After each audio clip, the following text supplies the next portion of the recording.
Bonjour et bienvenue sur ma chaîne La vie créative de Delphine. Aujourd'hui je vous propose un petit podcast tricot. Je vais vous parler de mes objets tricotés en janvier, de mes objets en cours de février et de mes sacs à projet et de mon petit carnet notes.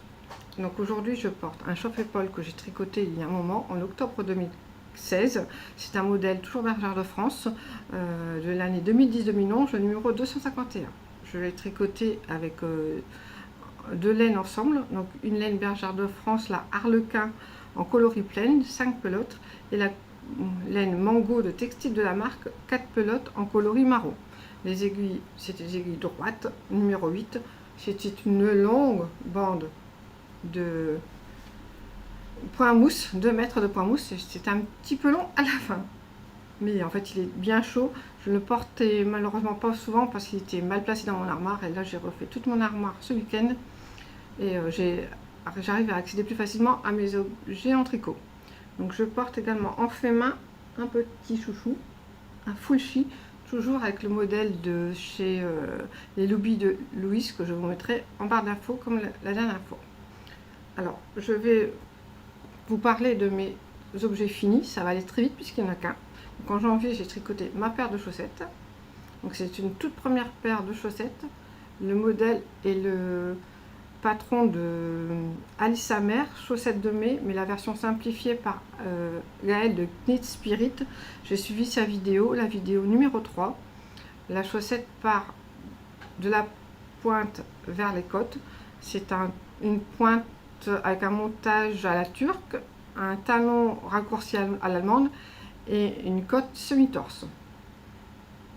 Donc la laine, c'est une laine fil baby socks en coloris églantine. J'ai utilisé une pelote entière et 1 gramme de la deuxième. C'était vraiment pour m'embêter.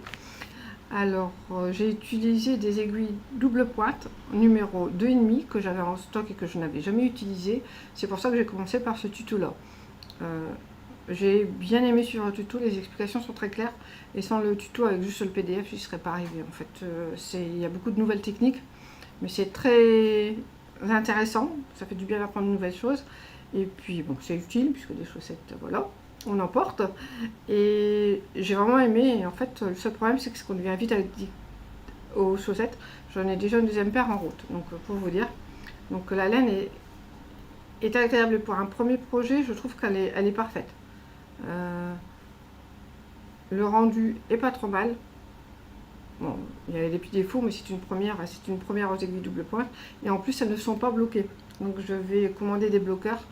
Je n'ai pas encore réussi à trouver le modèle qui me plaisait, donc ça va arriver.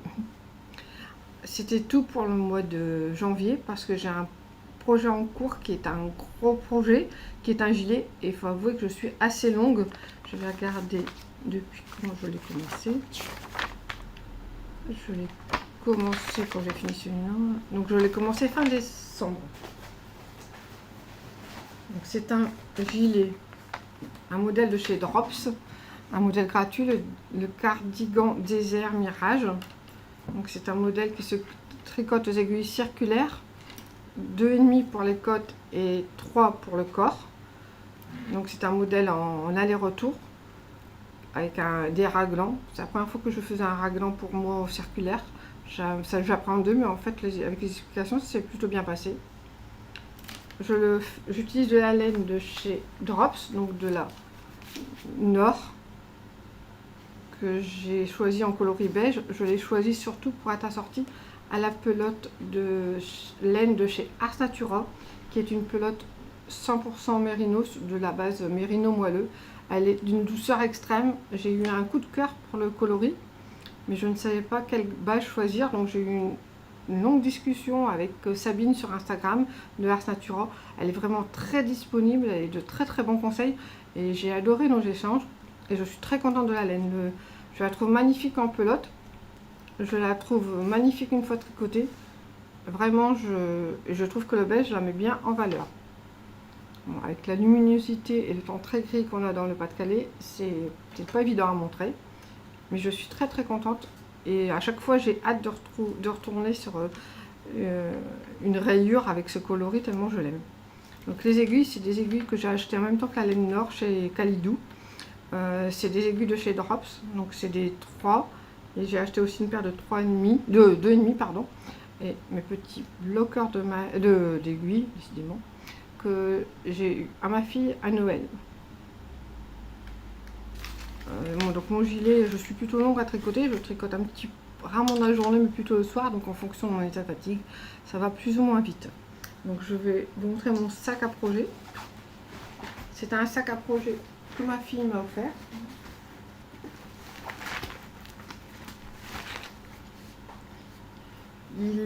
C'est en fait un sac de sport ou de week-end parce qu'elle n'a pas trouvé de sac à projet assez grand pour mes aiguilles droites. Et je veux absolument continuer à tricoter les aiguilles droites, donc je voulais pouvoir mettre les deux dedans. Et ce qu'elle trouvait, c'était kitsch et elle savait que ça ne me plairait pas. Tandis que celui-là, en étant violet, il ne pouvait que me plaire. Et je peux mettre beaucoup de choses dedans, donc notamment mon petit cahier où je recopie, pardon, à l'endroit c'est mieux, où je recopie les patrons que je fais. En fait, c'est une habitude que j'ai depuis toujours. C'est mon deuxième cahier. J'en ai même une d'autres avant, mais comme je les garde pas forcément, puisque j'avais des modèles pour les enfants quand j'étais petit que je n'ai pas conservé. Et c'est une habitude que j'ai, de toujours réécrire, et je ne sais pas faire ça. Donc voilà, comme ça me plaît, je continue. J'aime bien les carnets. En fait. C'est un carnet tout simple de sélection, avec des intercalaires que l'on peut bouger de place et qui peut se fermer comme ça. Dedans, j'ai également mes modèles, en fait, que je garde. Donc là, c'est la chaussette, mon prochain projet. Et le cardigan. Et le cardigan est ici. Donc moi, j'appelle ça un lutin. Donc je mets mes projets en cours. Et à la fin, rassemble tous les projets qui me feraient envie pour les prochaines fois. Donc je mets ça, je mets ma petite trousse avec que j'ai cousu. C'est un modèle de la pochette Girly, le petit modèle de chez Louise également. Dedans j'ai des ciseaux, crayons, un crochet, un petit blanco parce que j'aime pas trop les rayures sur mon carnet. J'ai plein de petites poches dans lesquelles je mets mes anneaux marqueurs, mes aiguilles circulaires en attente, mes aiguilles pour les torsades. Enfin, vraiment, il y a des poches partout et j'adore. Donc mon deuxième en cours, c'est une deuxième chaussette que je suis également le tuto de Gaëlle de Knick Spirit. Cette fois-ci, c'est la vidéo numéro 1. Et les chaussettes, c'est les chaussettes Beloved d'Alice Hammer, mais la version simplifiée également. Donc c'est une chaussette qui se tricote du haut vers le bas. Le montage, c'est un montage en alternate câble custom. Je n'ai pas trop aimé, mais bon, j'ai suivi le patron. La laine, c'est une Novita 4 chaussettes plus épaisse qu'une laine à chaussettes classique. Donc j'utilise des aiguilles 3,5. J'ai donc monté 48 mailles au lieu de 60. Donc c'est... Voilà, la laine n'est pas aussi bien que la file Baby Socks. Elle est assez rêche et je trouve qu'elle gratte un peu. Donc j'espère que ça partira au moment du lavage, parce que sinon je ne le mettrai pas. Mon petit sac à projet spécial chaussettes, c'est un petit sac que j'ai récupéré à ma fille. Tout simple, mais je trouve que la taille est idéale. Je vais mettre un flex dessus que je découperai avec ma Cricut Joy et que j'appliquerai au fer. Une envie que j'ai eue cette nuit lors d'une petite insomnie. Voilà. Et je mets les deux projets ensemble dans mon grand sac. Ils sont ensemble mais en même temps séparés. Et pour me retrouver sur tous les projets que je tricote, j'utilise un carnet. Celui-ci, je l'ai eu chez Nose, il me semble. J'adore les carnets, vous verrez, j'en ai pour tout. Donc c'est un carnet sur lequel je note tous mes projets. Donc tout ce qui est en cours en fait, je fais au fur et à mesure. Dès que j'ai fini un projet et que j'en commence un, je le mets. Donc je mets tout simplement le titre, la laine, le modèle, où je l'ai trouvé, ce que j'ai utilisé comme laine, combien de laine, mes avis sur le patron. Au dos, pareil, mes impressions sur le tuto, ce que j'ai envie de noter, ce que j'ai appris, enfin tout ce qui me passe par la tête en fait. Je colle toujours le bandeau de la laine et un petit échantillon de laine. Et à la fin, je note si j'ai des restes de pelote. Je reprends le numéro de page que je renote ici et je marque ce que j'ai fait avec le restant de ma pelote. Pour mes différents symboles, j'utilise des pochoirs que j'ai depuis je ne sais pas combien de temps. Je ne sais même plus d'où ils viennent. Je pense qu'il doit y avoir un Togo dans l'histoire. Mais je ne suis pas sûre, mais voilà, ça me permet de faire des petits trucs.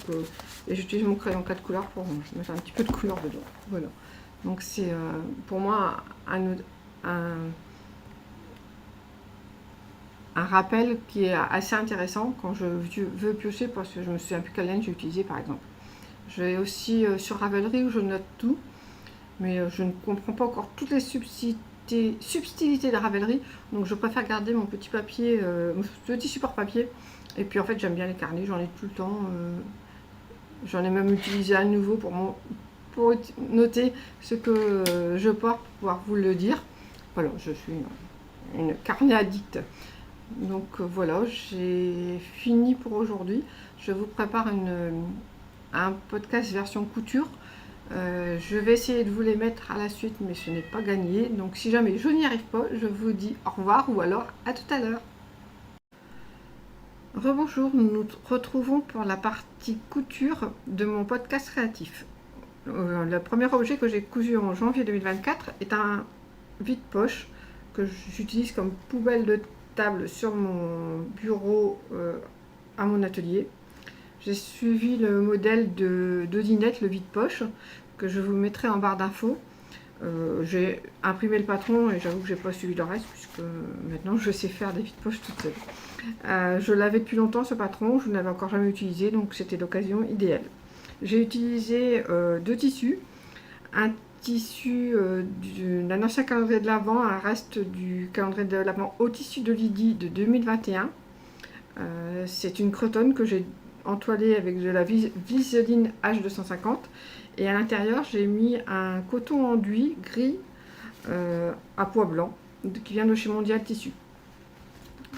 Comme ça je voulais quelque chose de pratique que je puisse essuyer en cas de petite bêtise.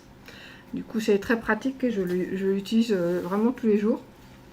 On peut le voir, il y a des petits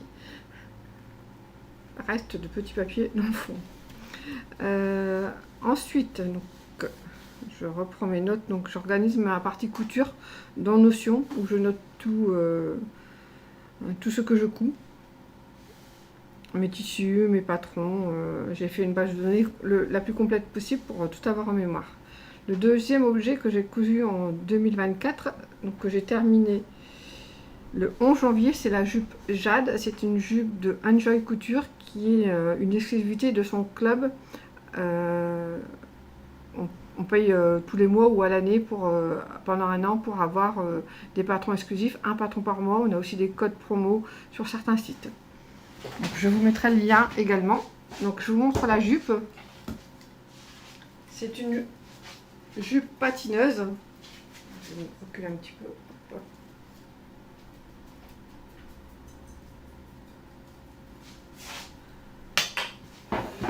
Que j'ai cousu dans un lin viscose que j'avais acheté en juillet 2022 à une vente de coupons des bobines Pattern. C'est du lin viscose beige avec des boutons qui viennent de chez Mondial Tissu. Et j'ai cousu une taille 48. Donc là je me va. C'était plutôt agréable à coudre et à chaque fois il y a le patron, on a 4, on a 0. Il y a un PDF avec les instructions et une vidéo si on a besoin d'aide pour la couture. Donc la jupe est plutôt sympa. Je pense qu'il devrait y en avoir d'autres normalement. J'aime beaucoup ce type de jupe et je trouve que ça me va bien. J'essaierai de vous mettre à l'occasion une photo portée dans la série, dans l'onglet communauté de la chaîne parce que je n'en ai pas encore. Donc ça, je l'ai terminé le 11 janvier. En fait, par rapport au patron initial, j'ai allongé la jupe de 14 cm. C'était une jupe courte et moi, les jupes courtes, je trouve que ça ne me va pas. Donc cette longueur-là est pour moi idéale. Et je n'ai pas eu de soucis particuliers. C'était les premières fois que je faisais des boutonnières avec ma nouvelle machine à coudre. Avant, j'appréhendais énormément. Et en fait, là, ça se fait tout seul. C'est vraiment très agréable. Et je ne crains plus de les faire maintenant. Donc, je reviens sur mon application. Donc le troisième objet que j'ai cousu, je l'ai terminé le 24 janvier. C'est une housse pour mon mari. Alors c'est une housse pour un volant de son ordinateur. Donc j'essaierai de vous incruster des photos. En fait ça ne parle pas. Donc là la difficulté c'est en fait le derrière est beaucoup plus court que le devant. Et j'y suis comme arrivée, il est très content. Donc je me suis servi comme base pour faire le patron de la vidéo de Sewing Sew et la cabane à coudre. Pour faire une housse pour machine à coudre. Donc j'ai utilisé le même principe mais avec mes mensurations. Je vous mettrai le lien en barre d'infos comme d'habitude.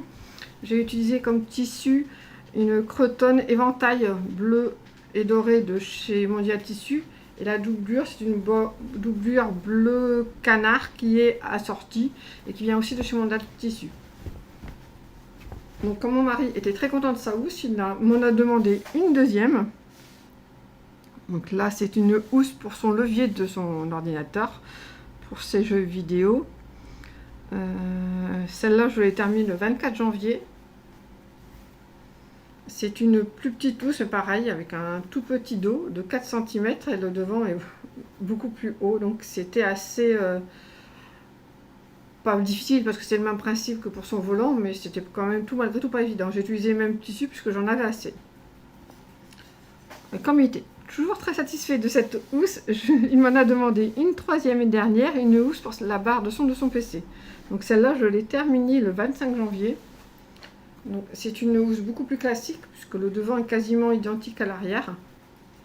J'ai utilisé les mêmes tissus, sauf pour la doublure où j'ai pris un bleu, c'est plutôt un bleu, je vais vous le dire tout de suite parce que je me souviens plus.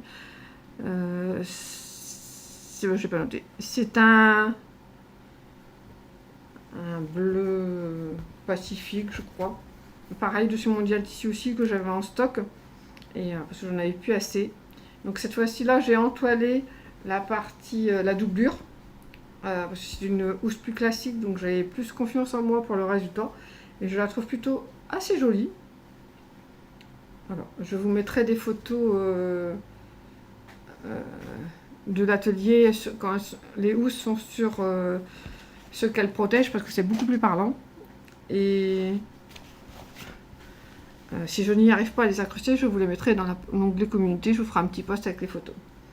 Donc voilà, j'ai pour projet couture, pour février, j'ai des culottes avec des t-shirts que je n'utilise plus.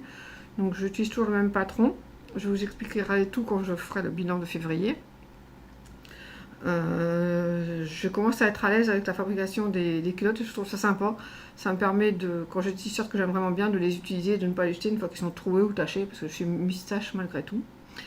Et pour l'autre projet, j'ai un projet avec Louise, les lubies de Louise, c'est coudre une culotte en dentelle. Donc je vous ai montré le kit que j'avais commandé chez FittyYou pour participer au live. Enfin, moi c'est souvent en replay parce que je ne coupe pas tellement le soir, c'est plutôt l'après-midi. Et enfin j'ai mon fils, le troisième qui est encore avec nous, qui m'a demandé si je pouvais lui coudre une trousse de toilette. Donc j'ai acheté le patron Camille chez Dodinette et j'ai acheté les tissus dont j'avais besoin sur le site de Dodinette aussi. Je devrais recevoir bientôt mon colis. Donc voilà, donc j'ai terminé pour la partie couture de mon podcast créatif. Je vous mettrai également, si j'y arrive, un lien pour la partie notion. Je n'ai pas inventé grand chose, j'ai utilisé une base que quelqu'un a mis à disposition, mais je l'ai beaucoup retravaillé parce qu'il y avait des outils que je n'utilisais pas, des onglets, et je l'ai également refait. Je fais la même chose pour tout ce qui est laine et tout ce qui est diamond painting. Je sais ce que j'ai en stock, ce que j'ai. Je trouve ça très très pratique, donc j'essaierai de vous mettre les liens également. Donc j'enchaîne avec le diamond painting, avec le diamond painting que j'ai fait en janvier. Donc j'en ai fait un seul. C'est un diamond painting qui vient d'un vendeur de chez Amazon, que je trouve superbe. C'est le troisième que je fais en toile. Sinon j'ai fait aussi une série d'autocollants. Et j'ai de porte-clés mais que j'ai pas encore fini. Donc je vais me reculer un petit peu. Donc c'est une toile coquelicot. C'est un 24 sur 30 cm avec des couleurs AB. Je vais vous dire ça, parce que là aussi, j'ai un petit carnet où je note tout.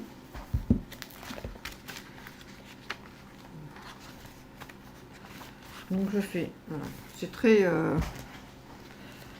minimaliste. Hein. Je fais une page où je note le nom du diamond painting quand je l'ai reçu. Donc là je l'avais reçu en octobre 2023, sa dimension, sa référence, le nombre de couleurs. Donc là il y a 24 couleurs DMC. Je note quand j'ai commencé à mettre les diamants dans les boîtes, quand j'ai commencé le quadrillage. Et quand j'ai... après je numérote par quadrillage, je fais souvent 3 cases sur la largeur. Et après je monte jusqu'à ce que j'ai plus de place. Et je note à chaque fois quand j'ai fini un carré. Et quand je l'ai terminé, donc là je l'ai terminé le 18 janvier 2024. Je l'ai vernis avec le vernis-colle de chez Cultura. Et ce vernis-là me convient bien. J'avais essayé avec la colle, un vernis-colle de la marque UHU, mais je n'ai pas aimé le résultat. Je trouvais que le diamond painting était trop terne. Par contre, ce vernis-colle UHU marche très bien quand c'est des diamants un peu cheap, un peu comme mes petits porte-clés par exemple, où c'est plus des diamants, des gros diamants bien colorés. Là ça marche bien, ça n'enlève pas l'éclat. Mais là pour du diamond painting, celui de chez Cultura est vraiment un beau rendu. C'est vraiment celui que j'ai préféré. Je l'ai trouvé très agréable à faire de par ses couleurs. En plus c'est beaucoup dans mes coloris, beaucoup de violet, beaucoup de nuances de violet, de nuances de rose. Et je trouve qu'il rend vraiment bien. Donc mes diamond painting, je les classe dans ce que moi j'appelle un lutin. Donc c'est un genre de classeur avec des pochettes que j'ai trouvé sur le site Temu. Donc je mets un diamond painting par page. Je recolle les petites informations qu'on trouve sur les côtés en général, sur le haut du diamond painting. Et je mets tout simplement mon diamond painting dans les pages. Donc en général, quand on dit 24 sur 30 cm, c'est 24 avec la toile autour. Ça fait pas tout à fait 30 sur 40, pardon. Ça fait pas tout à fait 30 sur 40 cm, mais à part celui de chez Action, qui lui est un peu plus grand. Donc c'est voilà, lui il utilise toute la page. J'ai d'ailleurs dû le mettre au centre du classeur, sinon j'arrivais pas à refermer correctement. C'est un classeur que je trouve très pratique parce que j'ai pas envie que ma maison ressemble à une centrale d'exposition de mes diamond painting. Et comme ça, quand j'ai envie, de temps en temps, je pense que j'en exposerai un, mais il faut que je trouve un support adéquat pour pouvoir les mettre sur mes murs.